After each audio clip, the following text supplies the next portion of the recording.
and introduce ourselves. My name is Anthony Pulliam. I am the district executive for Polaris, which is all of Cupertino, Saratoga, and Sunnyvale. I have been in this role in this district for about a year now. Before this, I was the district executive for Loma Prieta, which is all of Santa Cruz County. I've got an extensive background in both social media promotion and media, as well as in scouting myself. I am an Eagle Scout out of Troop 455 in Hollister. And I'm joined tonight with Kelly Treby. Tell us about yourself, Kelly. So I am a proud mom of a 14-year-old Scout, and my professional life is working for Oracle as an executive recruiter, and have found that my professional life and my personal life for scouting has really mirrored together very well. So my son, he's Troop 614 out here in Scotts Valley, and we have both a boys troop and a linked girls troop, which we're very proud of. So we're going to give you some best practices that we've learned, Anthony and I, through social media and other type of networks to build your troops. And at any point, if you have any questions, feel free to type them in chat and we'll get to them. Or you can go ahead and unmute yourself. We hope to have some time at the end to be able to answer any questions that you may have.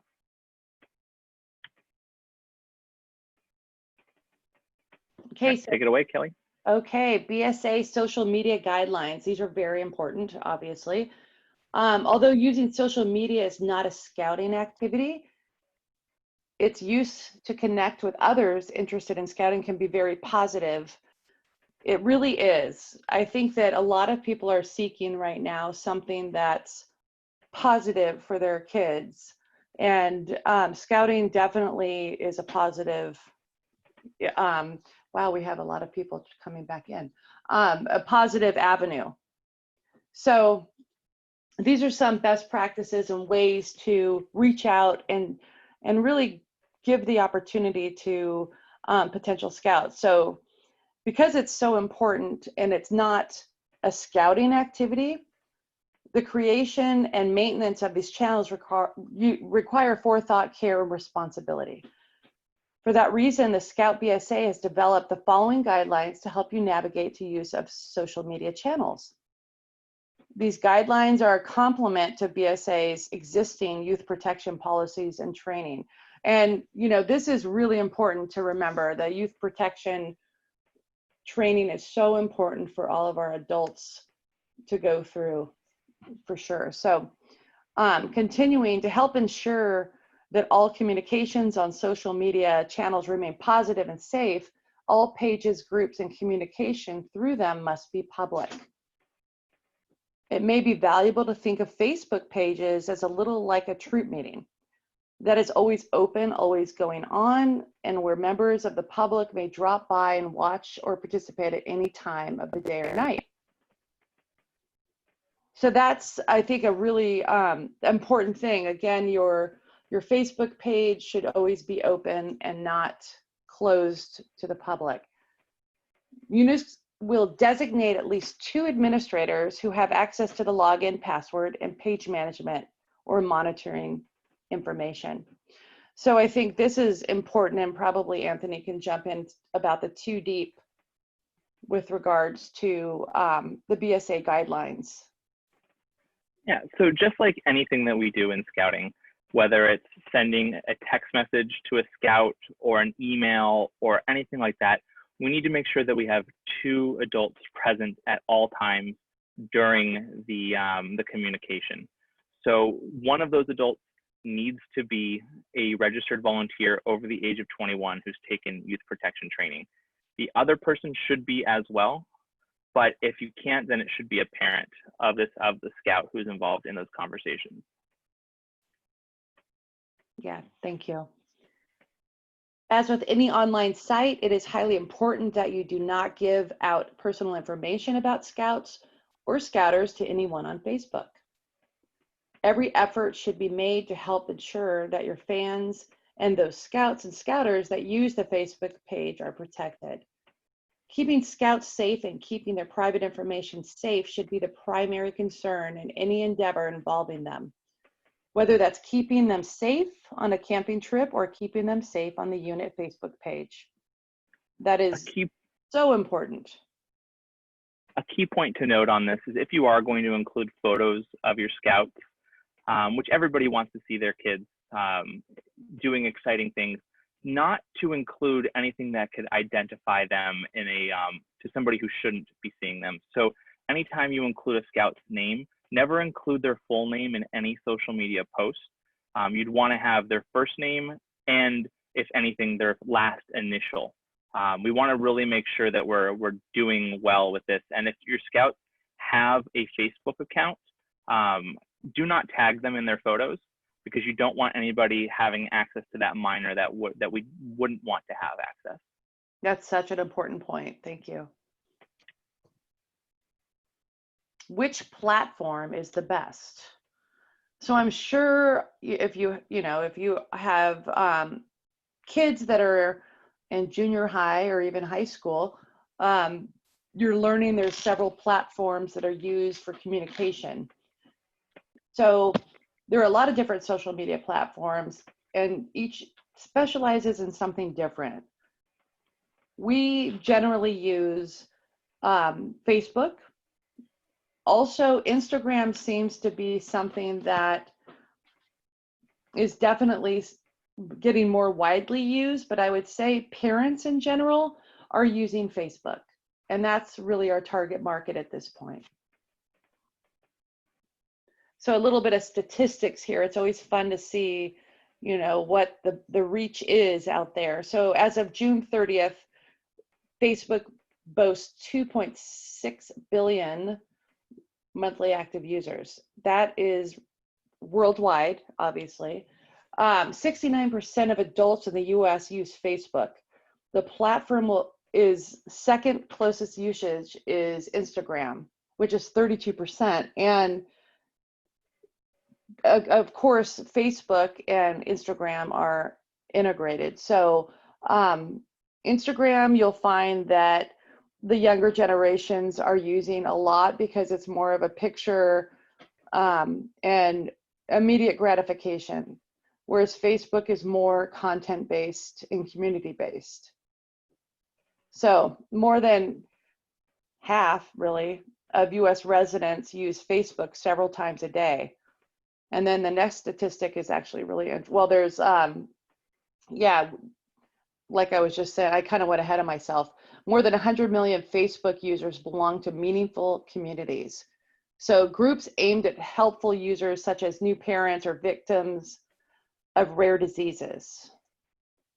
Facebook helped 50% more users join meaningful communities in the past 6 months. But this is the statistic that I think is really interesting, especially. The average time spent on Facebook is 58.5 minutes each day. That's a lot.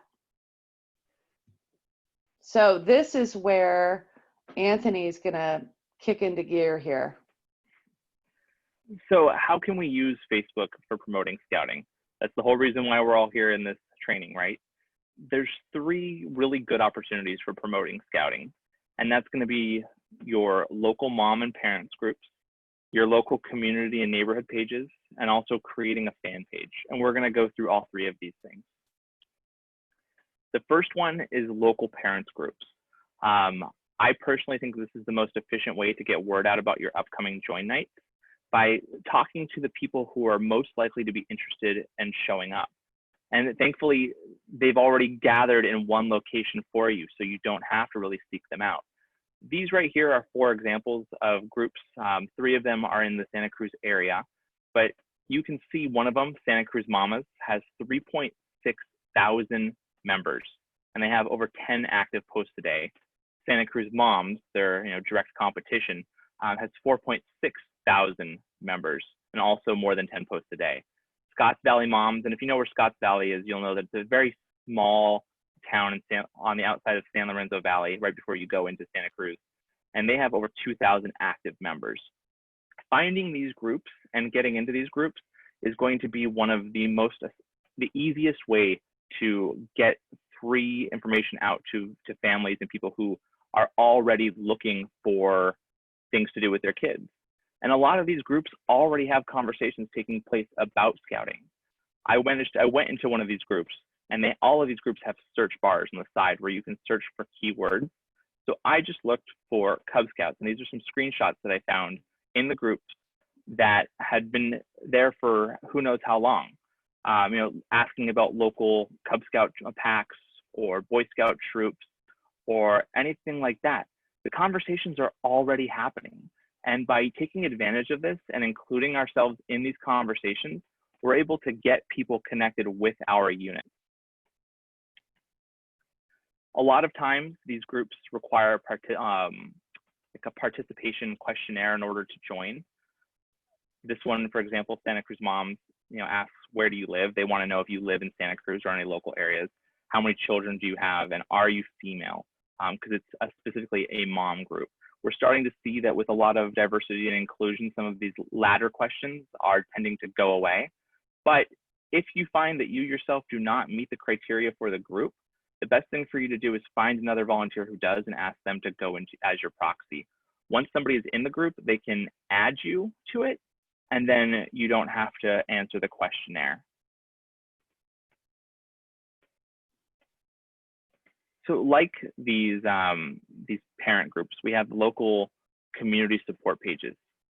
They focus, however, around specific geographical areas. The topics here tend to be a little bit more broad, more focused on local events, upcoming things for sale, missing pets, and things along that nature. The benefits of this is that you have a larger number of people that you're accessing, and they're often more active. It's a much broader sort of topic. The cons are generally you must live in the neighborhood to participate, again, through those questionnaires at the beginning where they'll ask if you live in the local community.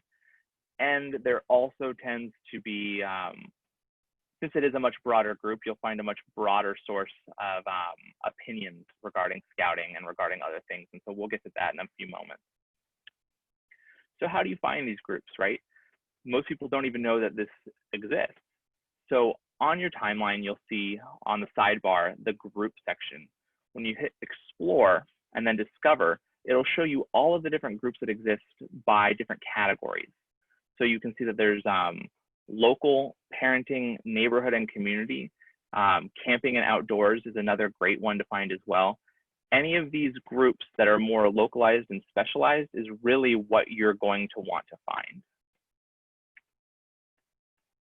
When we post to these groups, we're going to want to make sure that we include all of the relevant information, the who, what, when, where, why. And you want to make sure that you give at least a few days notice to your event. The more is better. And then you want to post on the day of or the day before the event as a reminder. If you have multiple volunteers posting, this is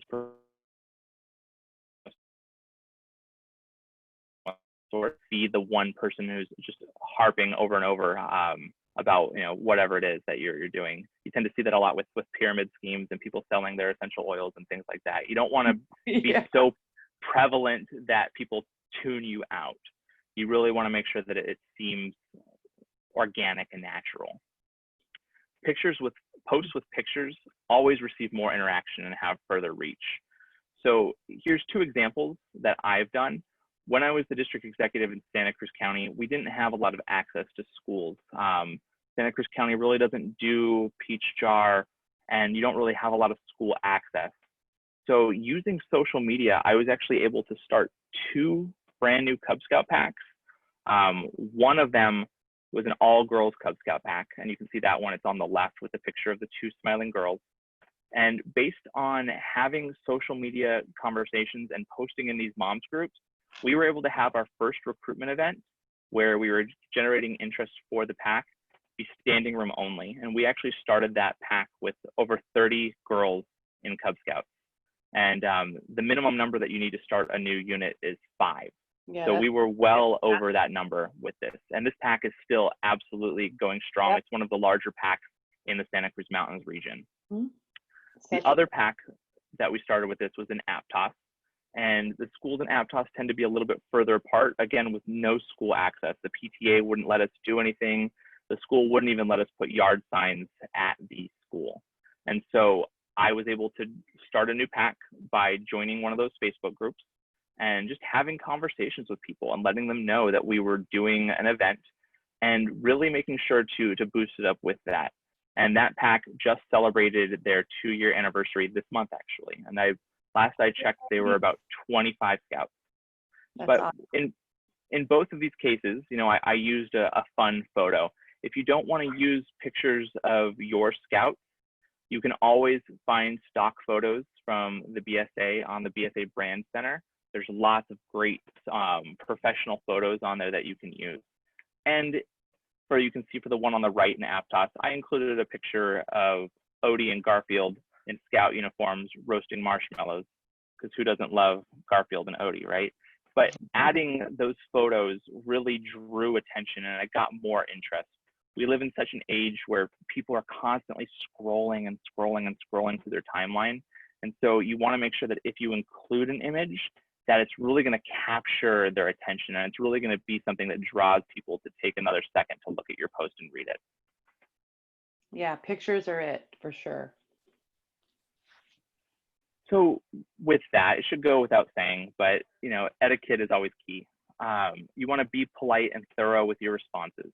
You want to answer any questions that are asked in the comment section, because you never know who else has those questions. You never know who else is wondering the similar thing. And the way that the algorithms on Facebook work, the more interactions a post gets, the higher up in their timeline it goes, so the more people will see it. Interaction begets interaction on Facebook. So you want to encourage people to comment, to like, and to share your post to ensure that it stays at the top of the page and in people's news feeds. And remember, you don't want to feed the trolls. Don't give into it. Especially with the general community groups, like I was mentioning, you have a much larger audience and a much broader sense of opinions in those groups. Yeah. And not all opinions are going to live by the Scout oath and law. And so we need to remember that when we're posting about scouting, you're representing scouting. And even though you're not in your Scout uniform, you should think that your posts and your comments as though you are in your Scout uniform, because what you're saying, everybody else who's reading that sees you as a representative of scouting. And so you should be polite and you should take the high road. Take the high road, exactly. You Something know, I myself struggle with, but I know it's frustrating. When we were starting the girls troop, so in scouting, that we definitely saw a lot of negative feedback about that. And I think, and that what we would call trolls, because they had very specific feelings around that. And what I did was just said, thank you for your input. However, we are excited to welcome any young lady who wants to scout, and just keep it at that. Absolutely. Now, these groups can be a lot.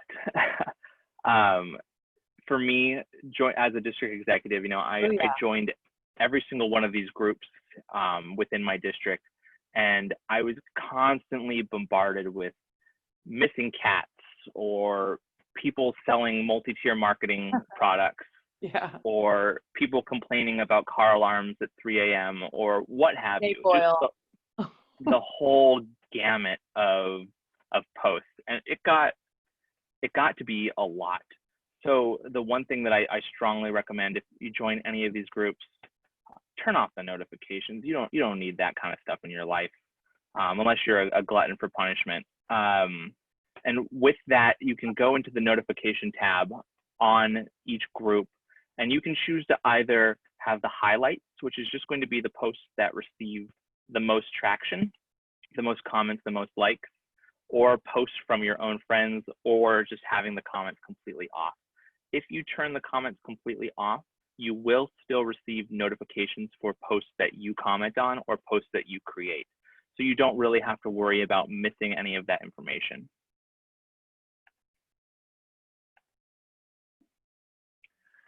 Now we have step 3, which is making your own Facebook page.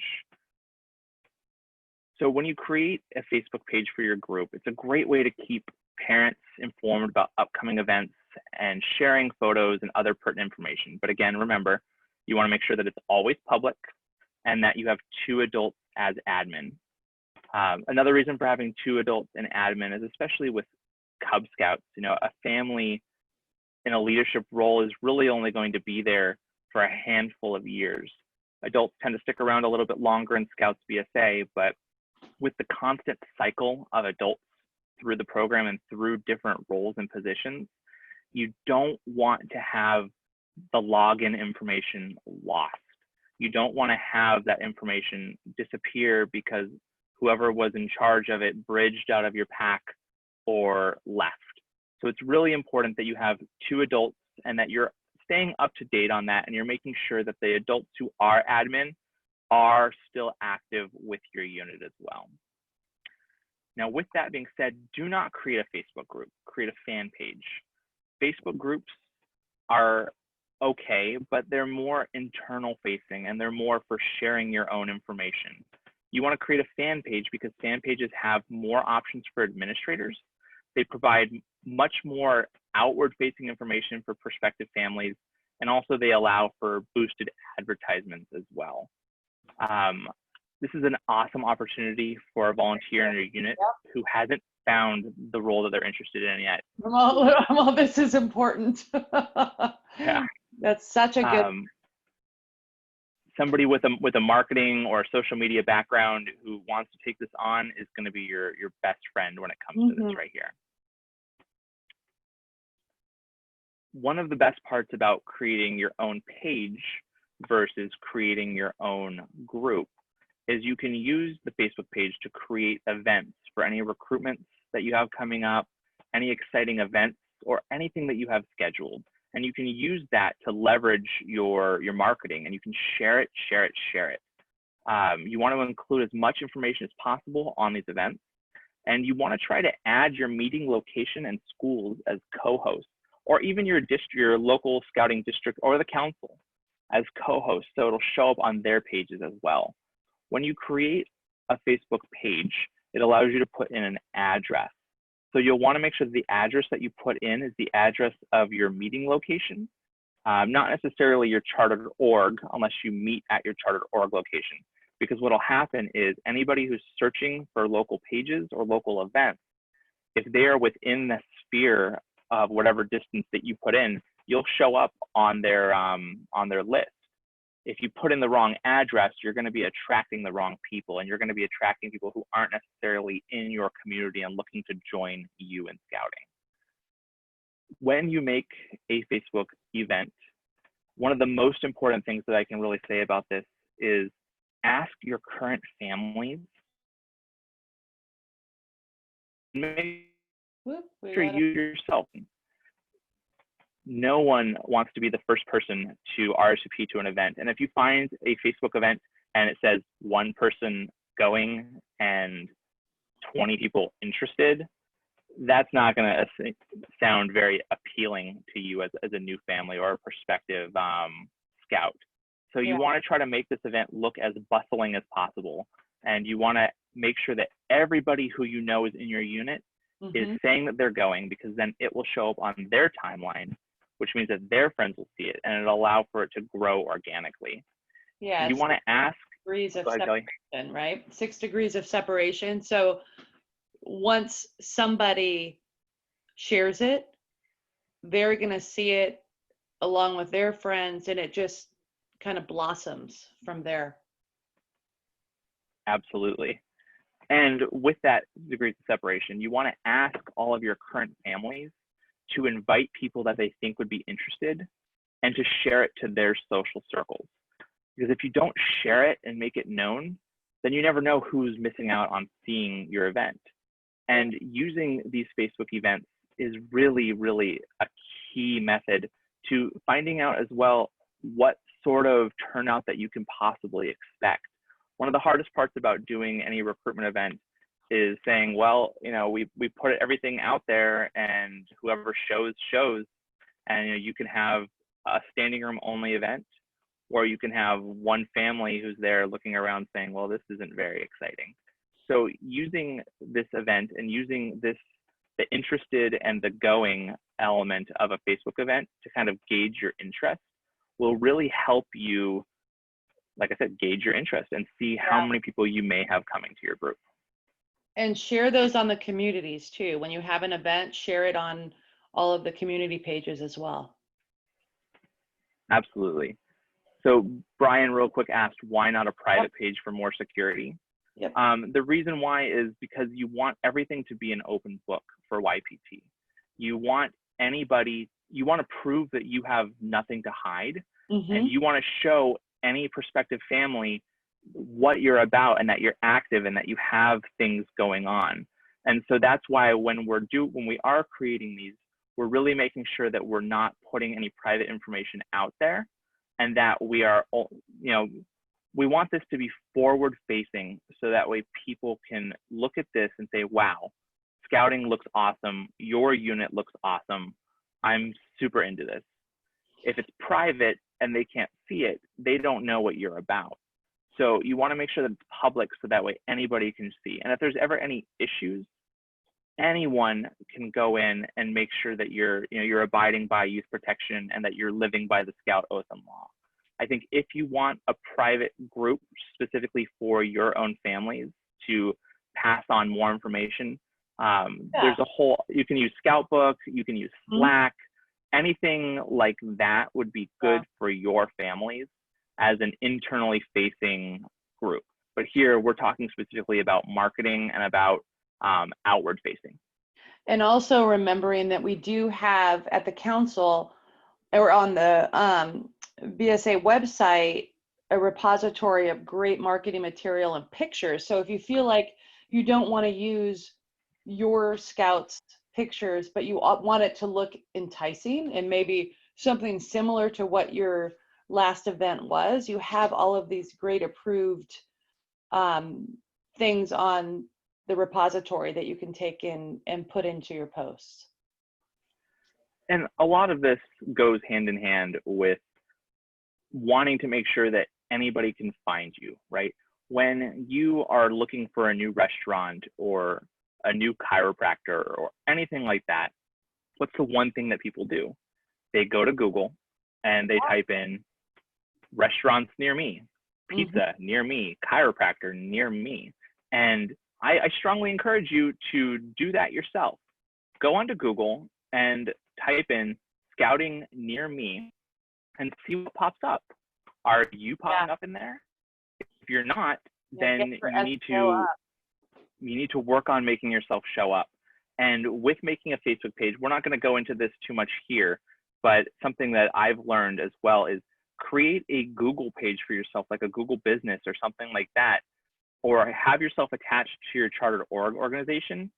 That way you will show up and you will be in there, because I guarantee you the units that have done the beascout.org pin, the units who have created a website with their address so that way they show up in a Google search, the units who have websites that have their information present, they are the ones that are going to be getting the scouts.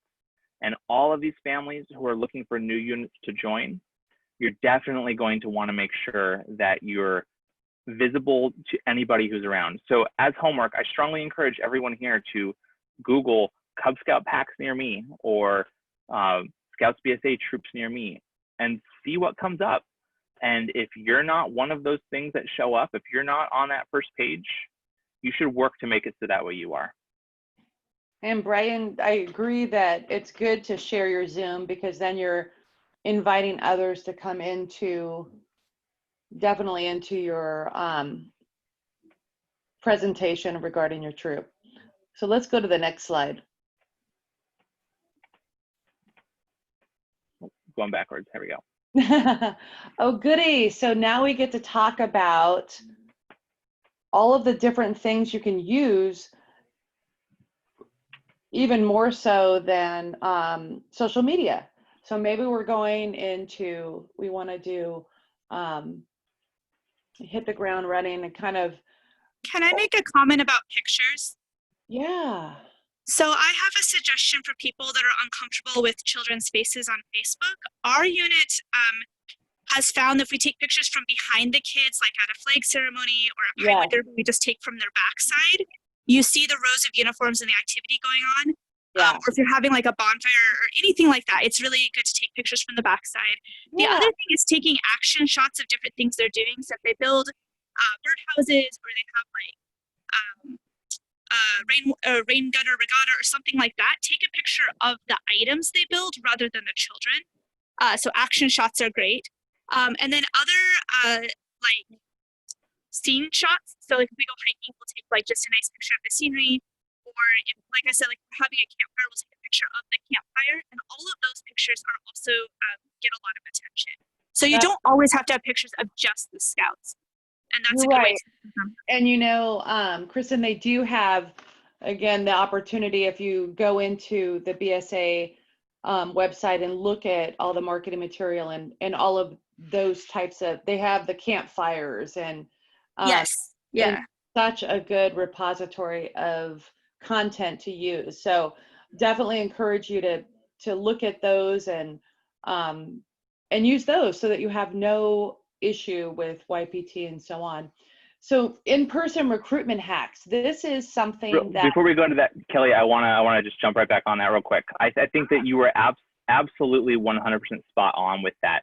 And if you have a person in your unit who, you know, just has a super lively Instagram with these really like good photos, recruit them to be your social media chair or your publicity chair or something like that, because not everybody has an eye for what makes a good Facebook photo or what makes a good social media photo. So really what you're saying is absolutely spot on. And I think it's another great example of leveraging the talents of our volunteers and leveraging the talents of people that you have access to, and do that. And even if it's just a mom with her iPhone, but or a dad with his iPhone, and they have a really good eye, use them and use those photos. And that way you can get those shots without having to worry about taking them yourself. Yeah, absolutely. Back to you, Kelly. Yeah. So this is what I have found really successful for building our troops and so on in the Loma Prieta district. And I really believe it would also work for you in the Polaris and beyond. So Friday folders. I don't know if you guys have those in the elementary schools, or a folder where this is of course pre and post COVID, but there is some way that information's being disseminated to kids and parents. So what I did is I made sure I worked with the schools and asked if we volunteered to do this and that, would it be okay if we had information in your Friday folder? And I was never met with anything negative regarding that. That really helped. I think we're all still learning what this looks like with distant learning, and I'm certainly trying to figure that out myself so that I can help our scouts, or potential scouts, I should say, have the opportunity to look into our what's in our community. But some of the things you can do, and this is probably still relevant, volunteer to read at school in your local area elementary school, readathons. So we have readathons, and what we do is we bring in special guests and things to read to our elementary school. And they have a fundraiser around that and so on. But again, that's a way of getting scouting more integrated and looked at as a helpful resource rather than a resource who's saying, can we just stand outside your door? So they're looking at it as a help. Work with your PTA to partner at their events. Have a table, back to school night, when they have family fun nights and things like that. When the scouts are there to help, in their uniform, it looks great. ask for opportunities in the community to volunteer and provide positive opportunities for recruitment. So church cleanups, parades, farmers markets help the elderly bring their groceries to their car, golf tournaments where they sit and at different spots during the golf tournaments, or tables, just volunteer whenever you can. And I think, well, I know that the scouts enjoy it, and also the packs when they get to be out there in their uniform and they feel like they've helped. Partner with local news channels. I partnered with our news channels here locally and was able to get several broadcasts of our troop with, we did the, what do they call it? The, I'm blanking on Flag retirement. Thank you. Flag retirement. We had a World War II vet. His daughter volunteered to bring a flag and retire it. So we had the opportunity to do that. It was so special. And the news channel came and covered that. That's a great way of getting people to see, okay, scouting is something very positive, and we're taking it in a bigger scale. And people and parents want their kids to be doing something relevant and helpful during this time, especially during COVID. Again, leverage your fan page, absolutely. Keep it relevant, update it, interesting stuff. This is something that really worked in our troop. We had a contest. What I did, I got a couple of Amazon gift cards, and I said, okay, you guys, everybody, if you bring a person to a troop meeting, you will get that. And so we had a great return on that. And when the person came to the troop meeting, we had a little gift bag which had our troop information, which, by the way, here we go to the next thing. The council has a lot of marketing material that is really not utilized, and you can use that. They have posters, they have these little cards that we actually taped, or actually, well, not taped, we actually glued them and adhere them to a magnet. And so we put that in the little gift bag and some other literature too, and shared, so they could put that on their refrigerator, and that we were always going to be there every time they opened the refrigerator. So we did get a lot of return on that. So, open house, back to school nights, there's just so many things and so many opportunities. And I would just keep looking, is there an opportunity to help a child get into scouting and feel like there's some, they're feeling 100%, they're getting something out of it. Absolutely. Yeah, go ahead. Jumping back to the recruitment contest, our council often does, usually twice a year, special peer-to-peer incentives. And so keeping an eye out during Scouter Weekly, which comes in your email, paying attention to Roundtable and talking to your district executive. Usually the way that a peer-to-peer recruitment campaign will work, we usually do one in the spring and one in the fall.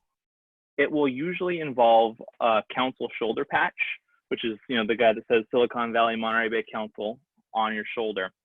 And if your scout invites another person to join, and that person joins the unit, the person who recruited the scout will receive a shoulder patch that says recruiter, and the new scout will also receive a customized, like limited edition recruiter patch.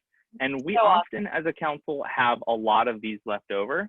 So talk to your district executive. If you want to continue on with this, they don't have years on them, they don't have dates on them. So talk to your district executive, go to the council office when we're open, and see about getting some kind of little swag like that to help incentivize your scouts to bring their friends. And they love having that on their uniform. Swag is important, Speaking of swag, as Kelly was mentioning a few minutes ago, our council has a ton of marketing resources available to all units. The focus tends to be on Cub Scouts, but we do have a substantial amount of Scouts BSA information and stuff as well that features both boys and girls now. So if you're an all girls unit or a linked unit or a Cub Scout pack, we most likely have something for you. And what this includes is stickers, which are one of my absolute favorite things to give out. They're just they love that. have the Cub Scout logo and it says join scouting, visit beascout.org. And as long as your beascout.org pin is updated, it's a great way to do it. And one of my favorite things to do is to go to an open house or a PTA meeting or a PTA mixer, like ice cream social, and stand in the middle of the playground in my Scout uniform and just hold up a roll of stickers and say, who wants a sticker? That's and right. you will be bombarded with an absolute mess of kids. Just everybody wants a sticker. They don't even care what it is. They just want a sticker. And so they take that sticker, they wear it, they take it home, their parents see it, it has beascout.org, and it will link them straight to where you are. Yeah, on their binder, everything. Everywhere. You really just want to make sure with that every time you give a sticker out, you ask the kids, all right, what are you doing with the sticker back? Where's the sticker back going? Yeah. And making sure that they all put it in the trash, or having a little bag with you so you yourself can take the sticker backs from them. Our council we purchase rolls of these stickers, and your district executive would be happy to get them for you. We also have yard signs. We have large posters. We have large vinyl banners, which are limited, kind of on a first come, first serve, most needed basis. So you'll want to talk to your district executive. Those are usually a rental. So you would get it for the season and then have to give it back to your district executive at the end. We also have the peer-to-peer cards, like Kelly was mentioning. These are going to be a perforated business card that comes on a full sheet of paper. And the back side, on the one side, it's got a full color picture of Scouts having fun. And on the back side, it'll either have lines for the who, what, when, where, or it will be blank. And all you have to do is go into, whatever word processing or system that you have in there and set it to business card, make sure your lines are all set, and then you can just print these off. And you can either have your Scouts give those out to their friends, or you can give them out at events or anything like that. We also have Mini Boys Life magazine, which is just like a regular standard Boys Life magazine, except it's smaller and it's all geared towards recruiting. And so we have stacks of those as well. Those are another favorite to give out at recruitment events, because while you're talking to the parent, you have the Boys Life magazine for the kid, and they're reading that, getting hyped on scouting while you're talking to their parents. We also have, and we didn't talk about this tonight, but it's out there, the Facebook event boosting.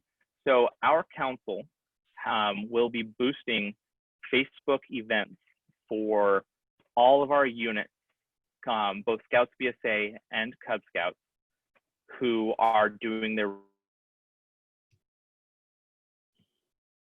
know your recruitment. You get that information to your district executive as soon as possible, and we will do a promoted Facebook post, which will show up on all of the Facebook feeds of everybody who matches the specific criteria that we're looking for in the region that we're looking for it. So usually a 1 to 2 mile radius around your school or your charter org or anything like that. So definitely take advantage of that. We have the national office is also doing those, and we're part of a grant with them as well. So we will be doing a lot of Facebook event boosting this year. If you get this information to your district executive with enough time. We're not going to boost an event that's going to happen in 24 hours, and we can't retroactively boost something that's already happened. So we want to make sure that we're getting the information to your DEs and to your membership chairs as soon as possible. And then we can also provide you with a QR code linking to your beascout.org online application. This has been something that we didn't talk about it last night, but this was a major success point for me as a district executive recruiting. I was able to, for every single unit's recruiting event that I went to, I printed out a sign that said join now and had the big QR code for the online application. And I put it inside one of those plastic stands that sets it up at the table. And whenever I did a Come right recruitment up. event, instead of doing paper applications and everything that goes along with that, they would just take out their phone, and all iPhones have a built-in QR reader right into the camera. So they Yeah. would look at it with their camera, link it straight to the application, and then fill out their application right then and there. The last thing that I don't have on here as well, but it's this year's recruitment incentive. So any Scouts, BSA, or Cub Scout who joins a unit at a recruitment event, either virtual or in person, whichever is allowed by our county at the given point in time, will receive a copy of the Scout or appropriate rank handbook for free. Nice. So we did this 2 years ago, and it was a huge success. Last year, we did the neckerchiefs for Cub Scouts, which was also very successful. Yeah. This year, we've decided to go back to the handbook. So making sure that people know that, hey, if you join today, you'll get your handbook for free is a major incentive That's for. a great incentive. People love the idea of free. Let's get real. And, and giving them something that's free, which the handbook is great. Because then they can take their handbook home with them right then and there and get absolutely stoked on scouting. Yeah. And they'll have their handbook. They can already start looking through it. They can already start getting excited about all the different activities and all the different things that they're going to be doing.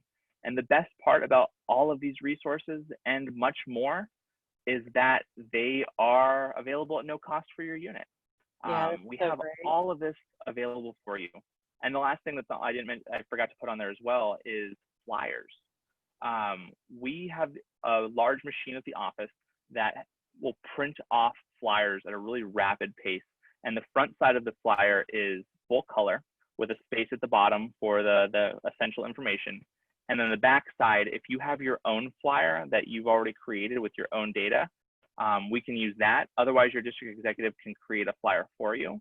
Mm-hmm. And we can print those out. We can bundle them for you. We can do everything for you it takes a little while, especially as we start getting into the middle of recruitment season. But we can definitely make this happen for you. It's our job to ensure that you have a successful recruitment and that your marketing is where it needs to be. So the last little bit I have on there is please give your district executive as much notice as possible. Generally, we ask for 2 to 3 weeks. So that way we can make sure that we have everything bundled for you, especially if you're doing homework flyers or homework packets and the bundles. So if you need 20 sets of 11 and 5 sets of 13 and 10 sets of 18, it takes us a little while to create these. So giving us as much notice as possible is really appreciated. And if you could go to you read my mind so that people have that, because I know there'll be more questions. And so here is for your questions beyond the 7 o'clock close time. So do we have questions? You guys can unmute your line. I was trying to answer the chat as we were going. Dan, those P2P cards they look like business cards and they're perforated, so you can basically do what you need with them. And to answer your other question about if there are other tchotchkes, it's a great word, by the way, for middle schoolers, our focus tends to be on Cub Scouts when it comes to ordering a lot of our marketing materials. But we have flyers, we have the peer-to-peer cards, we may have some stickers. We do have yard signs that will be Scouts BSA oriented this year as well. Really, I think figuring out what you would want and either making it yourself or asking your DE for help.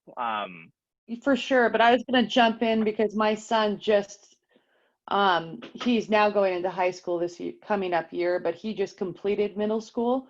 What I would say would be really helpful is looking up in the venture, the marketing repository. Look for the venture stuff. What they're looking for is what is exciting, and so having those posters and asking to put those in the actual office. We were okay to do that at our middle school. You could also volunteer when we do get back into physical schooling, where we had a color run, or at when they had basketball games and things like that, where you ask if you could have a table, or see if you can volunteer to help. Those are always really good things to do. Along with the drama department, there's when they have their plays, a lot of the times they need help collecting tickets and things like that. So just really be creative around all of the events and things that the PTA is putting on, because they're going to say, yeah, thanks, come and help me. That's great. And so, it's hand in hand partnering. Absolutely. We have a few more minutes. Does anyone else have any questions or comments that they'd like to share, or information they'd like to have? I have a question. So we're going to have I'm a PAC master, and we're having a virtual open house next month, and we're creating a digital flyer.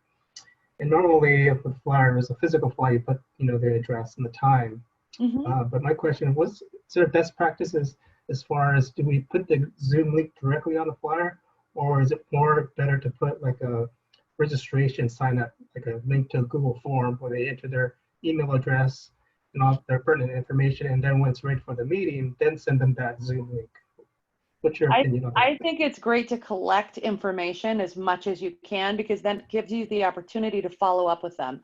So if you are taking in that information, you're going to let them know you're going to send them back a secure link to get into the Zoom. That's also going to share that your awareness around security and keeping their online experience safe too. But at that same time, you're collecting their data that you can use later.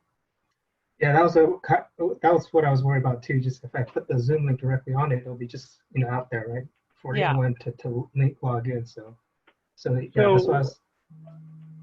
Conversely on that, I absolutely agree with Kelly, and with not wanting to have that private information out there. Your recruitment event is going to be completely public facing, which is different from a PAC meeting or a DEN meeting or something like that. So I don't know that there's any set rule on that. It kind of just depends on your personal level of comfort. I think you could go either way. Definitely, if you tell them, send us a message here for more information, that's a great way to gather that interest. The concern I would have with that is if you have somebody who forgets about the event and says, oh shoot, this was tonight and it's in 5 minutes, being able to access that in the amount of time would be my concern with making it so that way they would need to take an additional step to be able to get in. However, the recruiter here is that, so let's say they forgot, right? If they're that scattered type of parent, you'll have their information so that maybe actually a one-on-one conversation or interaction might even be more valuable. Just a thought. Absolutely. Yeah, I can see the pros and cons in both ways. Yeah, so you have to do what feels best for you. And, the good news is you don't have to have just one event, have a couple and see what works best and perfect what works best for your, your actual troop or pack. And share best practices with us. Yes. So if you end up having a recruitment that you do with an open Zoom, or you do one with a link to a sign up, let us know what works. Let us know what was successful for you, so that way we can share that information on with the other units who may be asking the same question. Absolutely. Okay, thank you. Yeah. Go get them, Wes. Correct. So we will be making sure that this slideshow gets sent out to everyone, so that way you'll have access to any of it. And if you have any questions or if anything comes up, please feel free to email me. My email is on the screen. And that's about all we have, unless there's any more final questions. I appreciate you guys taking your dinner time and coming and sitting with us and kind of having the fireside chat. All right, great. Well, everyone have a great night, and I wish you all the success in your upcoming recruitment.